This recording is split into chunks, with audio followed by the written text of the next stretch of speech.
Մոդելավորում ենք այս մոդելը։ Ստորի եզրի ձևավորման համար կոդկագծից 8 սմ-ային կարող է լինել ցանկացած ըստ մոդելի։ Նշում եմ ռելիեֆային կարերի տեղը։ Այստեղ ամեն մի կարի միջև եղած ինտերվալը 1 սմ է, բայց ես նշում եմ 1.2, այսինքն 2 մմ տալիս եմ կիտոսկրի բարձրության համար։ Մեջտեղի գծից նշեցի 1 սմ, այդտեղով անցնելու է կիտոսկրը։ Գծում եմ շրջան, որի շարավիղը հավասար է կրծքի կենտրոնների միջև եղած հեռավորություն հանած 1 սմ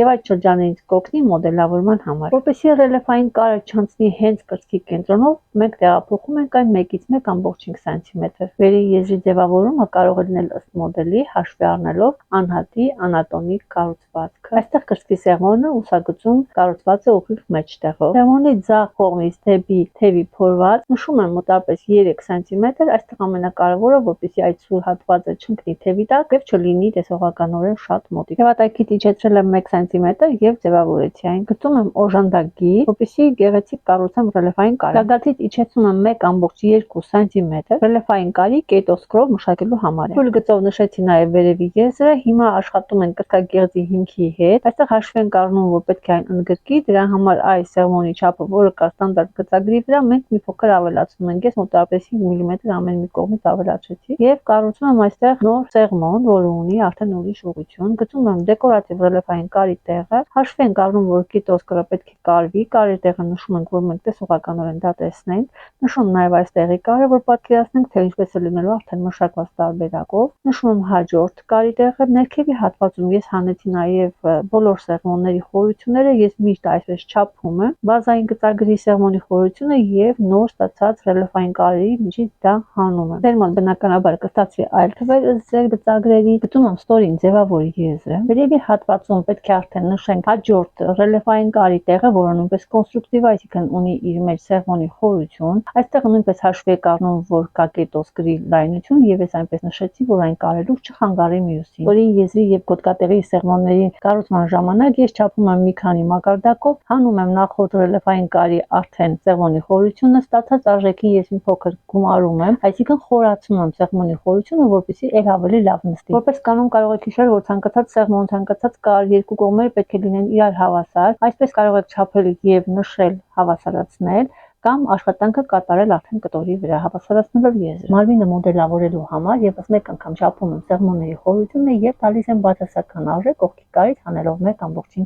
սմ։ Այդ 1.5 սմ-ը հաշվարկների մեջ չկա։ Երևի եզրը ձևավորվում է մի քանի տարբերակով, այստեղ ես առաջարկում եմ որպես առանձին դետալ, բայց կարող է լինել որպես կրծքար կամ տոպիկ, որը կրում են կորսետի տակ։ Կենտրոնական դետալը ունի այսպիսի սեղմոն, որը պետք է փակենք, ես այն ցույց կտամ կալկայի վրա։ Եզրը մենք կարող ենք նախ խորոկահա այսպես հավասարացնել, երբ որ սեղմոնի երկու կողմերը հավասար են, ապա մենք մի անգամ դետաշոտանքը կատարել ենք, բայց կարող ենք փակել կալկայի վրա սեղմոնի խորությունը եւ ձևավորել այս եզրը արդեն վերջնական։ Բոլոր այս աշխատանքները կատարվում են գծագրի վրա, որից հետո հանում ենք այսպիսի դետալ։ Այստեղ մենք փակում ենք արդեն կրծքի սեղմոնը, իմ մոտային կստացվի հավասար։ Փակելու համար պետք է փոքրիկ այսպիսի կտրված կանել, որպեսզի խորության որոշակի մասը բացվի այն հատվածում, որովհետև գագաթը չուներ կտրված։ Փակելուց հետո ես ստանում եմ արդեն հավասար եզր, բայց կարելի է հավասարացնել ընթացքում կալկայի վրա։ Պարտադիր նշենք հենքատելի ուղղությունը, դա հիմնականում զուգահեռ է մեջտեղի գծին կամ նշում է 45 աստիճանի տակ։ Բոլոր փոփոխությունները, որ ես կատարեցի, արդեն փակված վիճակում ես անցկացնում եմ գծագրի վրա, եթե նորից պետք է օգտագործենք այս մոդելը կարելու համար, այն արդեն մշակված կլինի։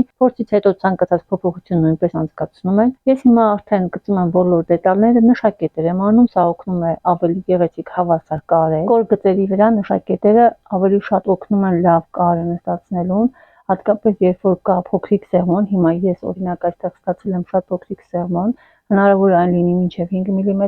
հնարավոր է այն հասնի մինչև 1 սմ։ Այդ փոքրիկ սեղմոնը նստացնելու համար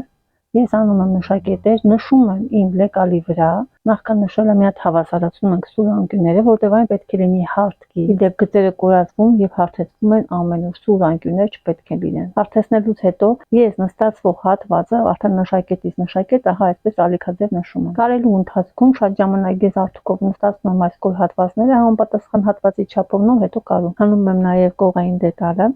ռելիեֆային կարի եզրը հավասարացնում եմ այստեղի դետալի հետ, նշում եմ նշակետերի տեղը, որոնք կարի ժամանակ կօգնեն ավելի ճիշտ հավաքել, Ստորի եզրը ձևավորում եմ արդեն շարունակական գեղեցիկ կոր գծով։ Բոլոր դետալների վրա նշում եմ հենքաթելի ուղղությունը, որտեղ այն կօգնի ճիշտ ձևելուն, որպեսզի ճիշտ ուղղությամբ ձևեք փայլուն, խավոտ, նախշերով կտորները։ Դետալները համարակալեք ոնց ձեզ հարմար է, կարևոր է աշխատանքի ընթացքում ձեզ հարմար լինի այն տարբերել։ Վերևի հատվածում այս փոքրիկ դետալը, որը կարող է լինել կարի մեջ, հիմա ես այդ տարբերակը ձեզ ցույց տալի, բայց այն կարող է լինել առանձին դետալ կամ առանձին տոպ, որը կրում են կորսետի տակի։ Քանի որ այս դետալը համարվում է կարվող դետալ, դրա համար ունենք միացման կետեր, նշում ենք դա եւ համարակալում ենք։ Առաջամասից ստացած 4 դետալ պետք է մոդելավորենք նաեւ մեջքի մասը։ Առաջամասը իջեցրել ենք թևատակից 1 սմ եւ նեղացրել է կողքի կարից 1.5 սմ։